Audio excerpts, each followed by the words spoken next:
भगवान परशुराम जी के 4 ऐसे शिष्य जिन्हें यदि छल से नहीं मारा जाता तो महाभारत का युद्ध 18 दिन से पहले ही समाप्त हो जाता।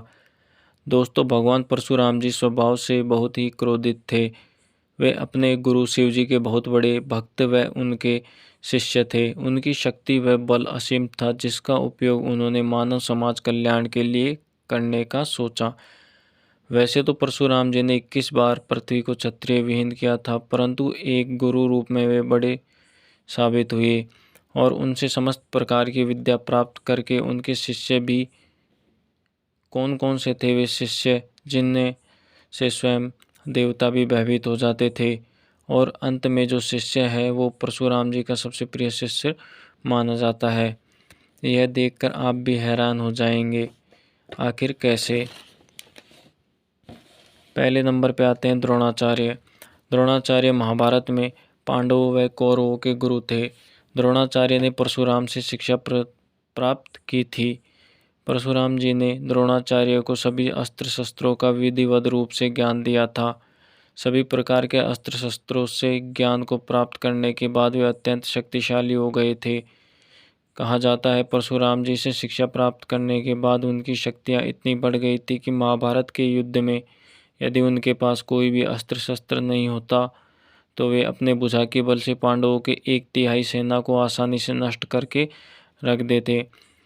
उन्हें केवल छल द्वारा ही परास्त किया जा सकता था, क्योंकि उनके पास जब तक उनके अस्त्र शस्त्र थे तब तक उन्हें यमराज भी नहीं छू सकते थे। उन्हें ब्रह्मास्त्र, पाशुपतास्त्र, नारायणास्त्र व अन्य अस्त्रों को चलाने का ज्ञान था।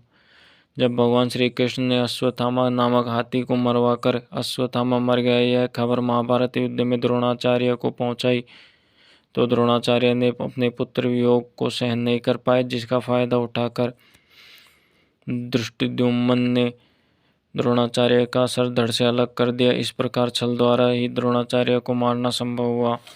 दूसरे पे है भीष्म।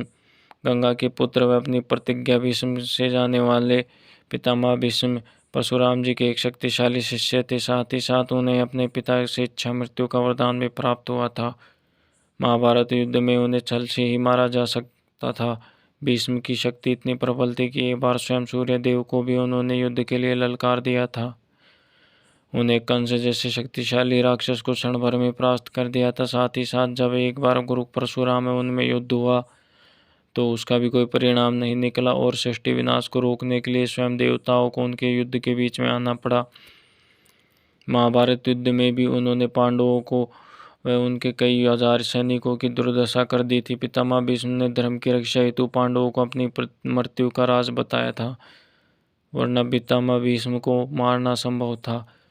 और युद्ध में बाणों की सैया पर लेटकर वीर पुरुष बने और मोक्ष प्राप्त करते हुए उन्होंने संपूर्ण जीवन हस्तिनापुर की रक्षा व सेवाओं को समर्पित कर दिया। अंत में बात करेंगे परशुराम जी के सबसे प्रिय शिष्य की।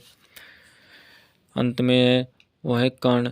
भगवान परशुराम जी के सबसे प्रिय व सभी शिष्यों में सर्वश्रेष्ठ थे कर्ण, जिन्हें दानवीर कहा जाता है। कर्ण की शक्ति का अनुमान इसी बात से लगा सकते हैं कि जब अर्जुन उनके रथ को अपनी शक्ति के दम पर 10 कदम पीछे करता, वही कर्ण अर्जुन के रथ पर सवार श्री कृष्ण व महाबली हनुमान जी के होते हुए भी अर्जुन के रथ को 3 पग पीछे हर बार दूर कर देते थे। परशुराम जी से उन्होंने छल द्वारा शिक्षा प्राप्त तो की थी, फिर भी कर्ण को परशुराम जी अपने मन ही मन में सबसे प्रिय शिष्य मानते थे। कर्ण को भी छल द्वारा ही मारा जा सकता था, क्योंकि उनके पास पैदा होते समय उनके पिता सूर्यदेव द्वारा दिए गए कवच कुंडल थे, जिन्हें किसी भी अस्त्र और शस्त्र द्वारा भेदा नहीं जा सकता था। जिस कारण इंद्रदेव ने छल पूर्वक कर्ण से ब्राह्मण वेश बनाकर कवच कुंडल प्राप्त कर लिए थे। कहा जाता है यदि कर्ण को परशुराम जी का श्राप न होता और उनके कवच कुंडल भी उनके पास होते तो अकेले सभी कौरवों को हरा सकते थे। उन्हें दानवीर के साथ साथ एक सच्चा मित्र भी कहते हैं। अपने मित्र दुर्योधन के अधर्म में भी वे उनके साथ थे और मरते दम तक अपनी मित्रता निभाई थी। तो दोस्तों, ये थे भगवान परशुराम के शिष्य, जिनसे युद्ध करना कोई आम बात नहीं थी। अब आप हमें कमेंट में बताइए कि आपको इन तीनों में सर्वश्रेष्ठ कौन लगा और वीडियो अच्छी लगी तो चैनल सब्सक्राइब करें, वीडियो को शेयर लाइक ज़रूर करें। धन्यवाद।